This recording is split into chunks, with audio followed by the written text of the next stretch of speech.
fight 96, 95 in UP, 20 in Bihar, 13 in Gujarat. So what is the logic of that? Because the Bharatiya Janata Party funds them in other states to cut the Congress vote. Congress is on the march towards a single majority party here in Telangana, and we are very confident that we'll form the government in these elections. KCR is saying, I'm going to give the youth this, I'm going to give the women this, I'm going to give the farmers this. My question is, why didn't you give it to them?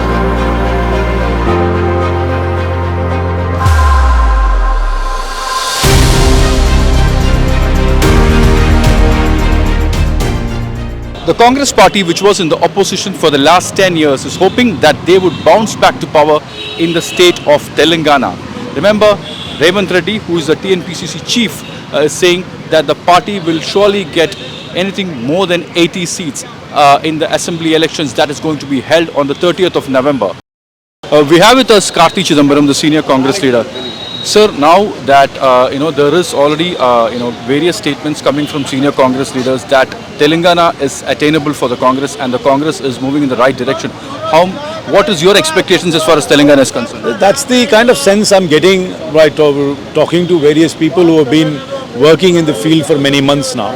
While I have not directly worked in the field, but the sense I'm getting from all the information I'm gathering is that the Congress is on the march towards a single majority party here in Telangana, and we are very confident that we'll form the government in these elections. What about Rajasthan and Madhya Pradesh? These are going to be extremely crucial as far as the Congress party is concerned. I'm very confident that we will form the government in Madhya Pradesh. In Rajasthan, there is a political paradigm by which there is a shift in government every 5 years, but we hope to break that jinx. And in Chhattisgarh and in Madhya Pradesh, I'm absolutely certain that we will form the government. And I'm still fancying my chances in Rajasthan, but I'm very, very confident from the feedback I'm getting in Telangana that the Congress will form government in Telangana. So how many seats do you expect? At least a kind of...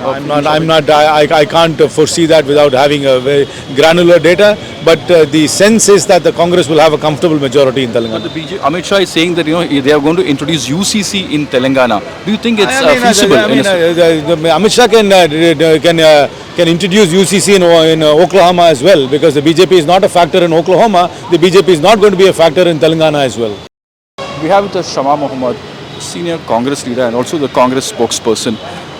Now that just 6 days left for the Telangana elections, how do you look at the prospects of Congress party? Because the Telangana, the BRS has been in power for the last 10 years.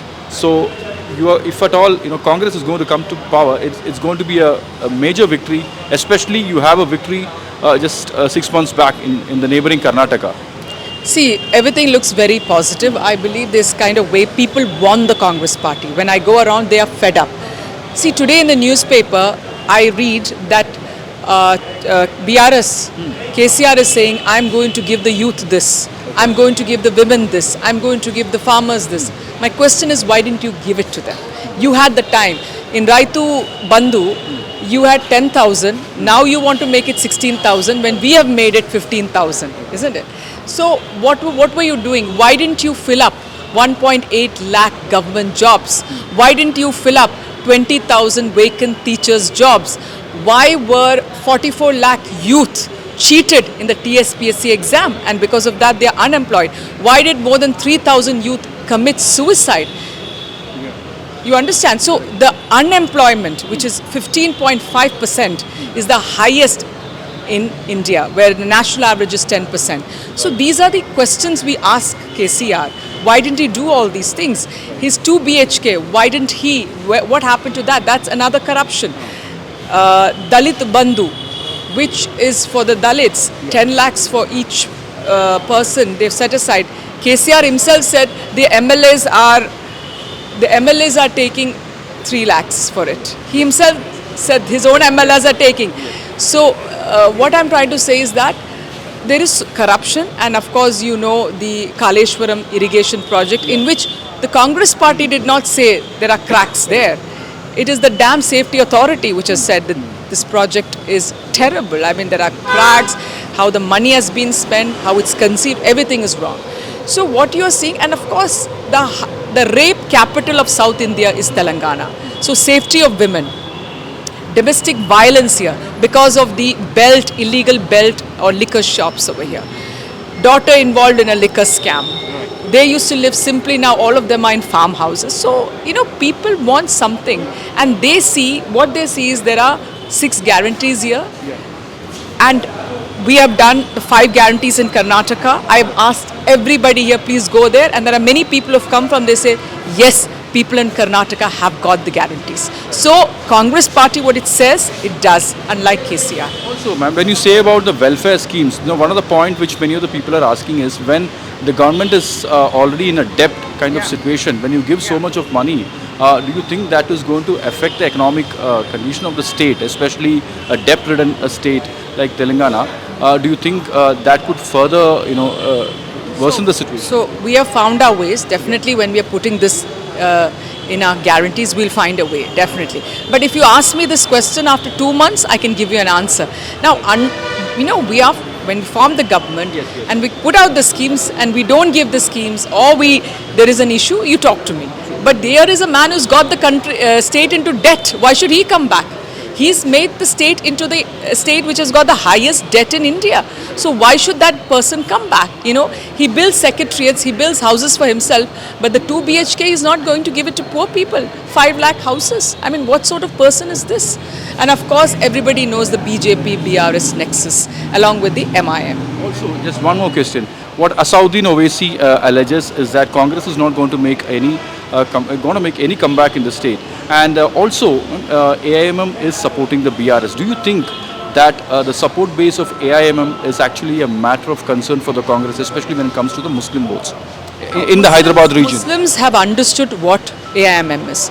They have understood that in Gosha Mahal, when I ask everybody, I go to campaign, why against Raja Singh there is no candidate? BJP के खिलाफ candidate नहीं, but Asaruddin के खिलाफ candidate है. In Jubilee Hills you put a candidate. So they have understood that MIM is with, and ask him also, why is he fighting only 9 seats? This is his bastion, Telangana. So you have an RJD in Bihar, they fight the highest seats there. You have a Shiv Sena in Mumbai or Maharashtra, they fight highest seats there. NCP fights highest seats here. But it is reverse here. A party which is from here fights 9 seats in 119 seats, but they fight 96, 95 in UP, 20 in Bihar, 13 in Gujarat. Yeah, so what is the logic of that? Because the Bharatiya Janata Party funds them in other states to cut the Congress vote. That is the truth, and everybody knows that. Thank you so much for sharing. So that we heard Shama Mohammed making it very, very clear that the Congress is going to win Telangana, and she also questioned as why Asauddin Owaisi is just contesting in 9 seats, and why in Gosha Mahal, which is the bastion of BJP, why is it that the AIMIM is not keeping a candidate? In Hyderabad with Vijay Lal Pudvel, this is Vivek for the New Indian. For such fine news breaks and video features from ground on your mobile phones, don't forget to subscribe to our channel, The New Indian, by clicking on the bell icon. Also, follow us on the social media handles on Instagram, Twitter, Facebook and Co.